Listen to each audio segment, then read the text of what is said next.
আসসালামু আলাইকুম ওরহমাতুল্লাহ।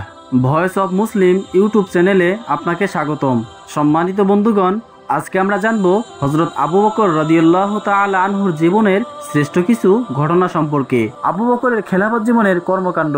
ইমাম হিসেবে তার দায়িত্ব ছিল সকলে দেখাশোনা করা, শিক্ষা দেওয়া, সৎ কাজের আদেশ ও মন্দ কাজের নিষেধ করা। তার নিয়মিত কাজের মধ্যে ছিল সালাতের ইমামতি, জুমার খুতবা দেওয়া, যার মাধ্যমে জনগণকে শিক্ষা দেওয়া হয়, গুরুত্বপূর্ণ বিষয় জানানো হয় ও মতামত গ্রহণ করা হয়। সেনাবাহিনীকে বিভিন্ন যুদ্ধক্ষেত্রে পাঠানো, নিয়োগ, জিহাদের বিভিন্ন আর্থিক দায়িত্ব, শত্রুদের সাথে সন্ধি ইত্যাদি। বিচারক, জাকাত সংগ্রহকারী, জিজিয়া সংগ্রহকারী নিয়োগ, বায়াত গ্রহণকারী নিয়োগ, হুদুদ প্রতিষ্ঠা করা, ইস্তিহাদ করা, মসজিদে শিক্ষার ব্যবস্থা করা। উসামার বাহিনী। মৃত্যুর পূর্বে রাসূলুল্লাহ সাল্লাল্লাহু আলাইহি ওয়াসাল্লাম উসামার নেতৃত্বে রোমানদের বিরুদ্ধে এক সেনাবাহিনী প্রেরণের সব ব্যবস্থা সম্পন্ন করেন। মুসলিমদের অধিকাংশ লোক এবং নেতৃত্ব স্থানীয় সকলেই এই বাহিনীতে ছিলেন। মদিনার বাইরে আল জুরুফ ক্যাম্প করে এই বাহিনী অবস্থান করছিল। সকলে একত্রিত হয়ে সেখানে থেকে অভিযান শুরু করার কথা ছিল। তখন রাসূলুল্লাহ সাল্লাল্লাহু আলাইহি ওয়াসাল্লাম অসুস্থ ছিলেন। যাত্রার আদেশ দেওয়ার পরে তিনি মারা যান। রোমানদের বিরুদ্ধে যায়েদ রাদিয়াল্লাহু তাআলা আনহু সেনাবাহিনী পরাজিত হয়েছিল। যায়েদ সহ অনেক বড় বড় সাহাবী শহীদ হয়েছিলেন। পরের বছর রাসূলুল্লাহ সাল্লাল্লাহু আলাইহি ওয়াসাল্লাম নিজে সৈন্য নিয়ে তাবুকে গিয়েছিলেন। তার পরের বছরই উসামার নেতৃত্বে এই অভিযানের আদেশ দিয়েছিলেন তিনি। কিন্তু রাসূলুল্লাহ সাল্লাল্লাহু আলাইহি ওয়াসাল্লামের মৃত্যুর পরই আরবের কিছু গোত্রে বিশৃঙ্খলা দেখা দেয়। মদিনার ও রাসূলুল্লাহ সাল্লাল্লাহু আলাইহি ওয়াসাল্লামের পরিবারের নিরাপত্তার কথা ভেবে এ সময় উসামার বাহিনীকে অভিযানে না পাঠানোর জন্য নেতৃত্ব স্থানীয় সাহাবীগণ পরামর্শ দেন খলিফাকে। কিন্তু তিনি অত্যন্ত কঠোরভাবে এ প্রস্তাব প্রত্যাখ্যান করেন। রাসূলুল্লাহ সাল্লাল্লাহু আলাইহি ওয়াসাল্লামের দেওয়া কোন সিদ্ধান্তের বিরোধিতা করার সমস্ত সম্ভাবনা তিনি উড়িয়ে দেন। খলিফাকে অবশ্যই নবীর পদক্ষেপ অনুসরণ করতে হবে, এটাই তিনি প্রতীক্ষা করেছিলেন। এমনকি উসামার মতো অল্প বয়স্ক সাহাবীকে সেনাপতিত্ব থেকে সরিয়ে অন্য কোনো বয়স্ক সাহাবীকে সেনাপতি নিযুক্ত করার প্রস্তাব করা হলে তিনি রেগে গিয়ে বলেছিলেন, রাসূলুল্লাহ সাল্লাল্লাহু আলাইহি ওয়াসাল্লাম যাকে নিয়োগ দিয়েছেন আবু বকর তাকে অনুসরণ করবে।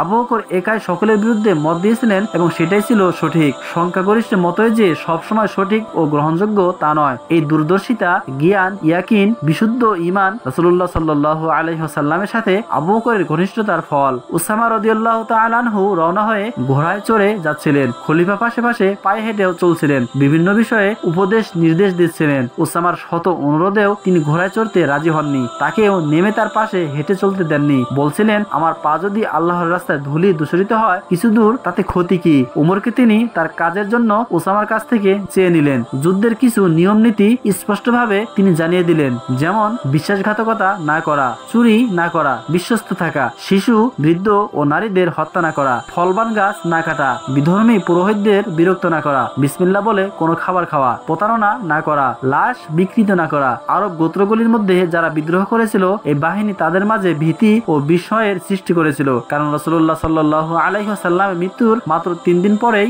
এই বাহিনী পাঠানো হয়েছিল। তখনকার সবচেয়ে শক্তিধর রোমানদের বিরুদ্ধে অত্যন্ত উদ্বিগ্ন ছিল।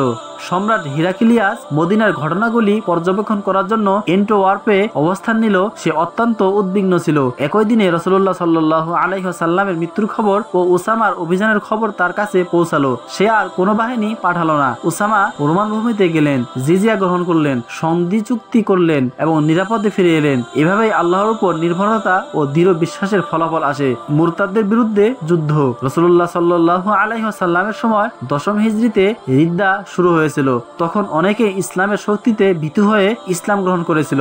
মুরতাদ তারাই যারা নিয়ত, কথা ও কাজের মাধ্যমে ইসলামকে পরিত্যাগ করে।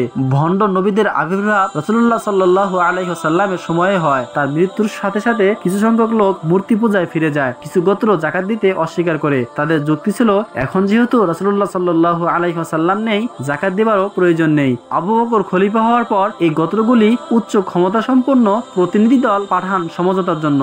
তাদের পক্ষে উমরের মতো সাহাবীও সুপারিশ করেছিলেন, কারণ তারা ছিল মুসলিম। কিন্তু আবু বকরের কথা ছিল, আল্লাহর কসম, যে কেউ সালাত ও যাকাতের পার্থক্য করবে আমি তার বিরুদ্ধে যুদ্ধ করব। এমনকি যদি তারা রাসূলুল্লাহ সাল্লাল্লাহু আলাইহি ওয়াসাল্লামের সময় দিয়ে থাকতো এমন একটি উটের গলার রশিও না দেয়। তার দৃঢ়তায় সকলে বুঝতে পারেন যে দিনের মৌলিক ভিত্তিসমূহ প্রতিষ্ঠা করা কতখানি জরুরি। তাদের আক্রমণের আশঙ্কা করে তিনি সকলকে মদিনার রক্ষার জন্য তৈরি হতে বললেন। বিভিন্ন প্রস্তুতি নিলেন। মসজিদে নববীতে সকলকে জড়ো করলেন।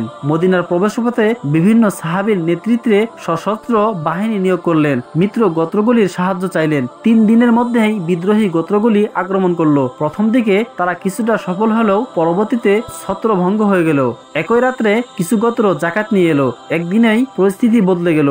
আরো যুদ্ধ হলো। 3টিতে আবু বকর নেতৃত্ব দিলেন। বিভিন্ন গোত্র বিদ্রোহ করলো ও যুদ্ধ শুরু করে দিল। আবু বকরের মতো এত নির্ভীকভাবে এ সমস্ত সংবাদ গ্রহণ করতে কেউ দেখেনি। তিনি শুধুমাত্র হিজরতের সময় গুহায় অবস্থানকালে বিচলিত হয়েছিলেন, আর কখনো নয়। বিভিন্ন জায়গায় তিনি 11টি বাহিনী পাঠালেন। কোথাও কোনো সম্পূর্ণ গোত্র মুরতাদ হয়েছিল, কোথাও অধিকাংশ, আর কোথাও অল্প সংখ্যক। সেক্ষেত্রে তিনি তাদের মধ্যে থেকেই মুরতাদদের বিরুদ্ধে যুদ্ধ করতে অনুপ্রাণিত করলেন। তিনি বুঝিয়ে দিয়েছিলেন যে ইসলাম ছাড়া আর কিছুই গ্রহণ করা হবে না। এসব কঠোর যুদ্ধে ইসলামকে শিরিক মিশ্রিত হওয়ার হাত থেকে রক্ষা করেছে। আশঙ্কা ছিল যে দিন পরিবর্তিত হয়ে যাবে। আবু বকর বলেছিলেন, এখন জিব্রাইল ওহী নিয়ে আসবেন না এবং দিন সম্পূর্ণ হয়েছে। এখন আমি একে কিছুতেই বিচ্যুত হতে দিতে পারি না। তিনি নিশ্চিত করেছিলেন যে রাসূলুল্লাহ সাল্লাল্লাহু আলাইহি ওয়াসাল্লামের সময় যে ইসলাম ছিল পরবর্তীতেও তাই থাকবে। সমগ্র আরব এটা বুঝে নিল।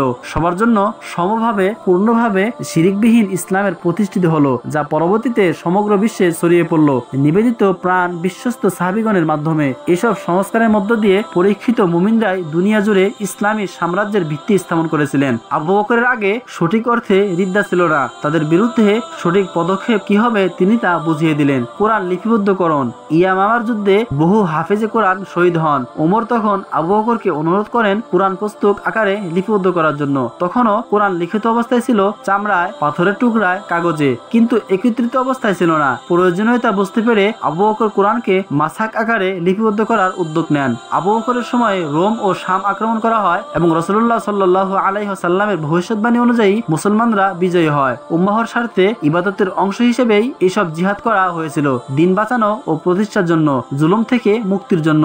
2 বছরের কিছু বেশি সময় আবু বকর খলিফা ছিলেন। তার জীবন ও কর্ম রাসূলুল্লাহ সাল্লাল্লাহু আলাইহি ওয়াসাল্লামের অনুসরণে ছিল। সুন্নাহর অনুসরণে তিনি একনিষ্ঠ ছিলেন। কোনো বিলাসিতা, অপচয়, অবসর তার জীবনে ছিল না। জিহাদ ও দাওয়া এভাবে তার জীবন কেটেছে। তিনি অল্প সংখ্যক হাদিস বর্ণনা করেছেন, কারণ এ ব্যাপারে তিনি অত্যন্ত সাবধানী ছিলেন। রাসূলুল্লাহ সাল্লাল্লাহু আলাইহি ওয়াসাল্লামের মতো একই বয়সে একই দিনে তিনি মারা যান। মৃত্যুর পূর্বে তিনি ওমরকে খলিফা নিযুক্ত করেন। ওমর তার জানাজার সালাত পড়ান। সম্মানিত বন্ধুগণ, তার জীবনের ঘটনাগুলো আমরা যদি গভীরভাবে পর্যবেক্ষণ করি তবে অসাধারণ এক চরিত্র আমরা দেখতে পাবো, যা ছিল কোমলতা ও কঠোরতার এক অপূর্ব সমন্বয়। তার এই চরিত্রই রাসূলুল্লাহ সাল্লাল্লাহু আলাইহি ওয়াসাল্লামের পর এই দিনকে এক দৃঢ় ভিত্তির উপর দাঁড় করিয়ে দিয়েছিল। কোরআন কিভাবে বুঝতে হবে, রাসূলুল্লাহ সাল্লাল্লাহু আলাইহি ওয়াসাল্লামকে কিভাবে অনুসরণ করতে হবে সে বিষয়ে তিনি আমাদের কাছে আদর্শ হয়ে আছেন। সম্মানিত বন্ধুগণ, আজকের এই ভিডিও থেকে যদি আপনি সামান্য পরিমাণ উপকৃত হয়ে থাকেন আর ইসলামের বিভিন্ন ধরনের অলৌকিক ঘটনা এবং আপনার যদি কোরআন সুন্নাহ সম্পর্কে অজানা কোনো তথ্য জানার আগ্রহ থাকে তাহলে অবশ্যই চ্যানেলটি সাবস্ক্রাইব করে আমাদের সাথেই থাকুন। ধন্যবাদ।